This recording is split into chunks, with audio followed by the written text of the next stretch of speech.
মানুষ নিজেদের জন্য যে এত রকমের কষ্ট ভোগান্তি সৃষ্টি করেছে তার ধারণার বাইরে। যে কোনো কিছু হলেই যেন তারা ভোগে।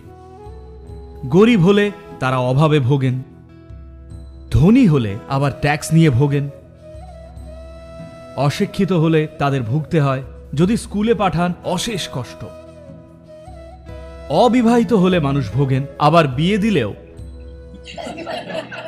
আমি কিন্তু কিচ্ছু বলিনি। আপনার জীবনে কি একজন মানুষও ঠিক আপনি যেভাবে চান 100 ভাগ সেইভাবে চলেছে?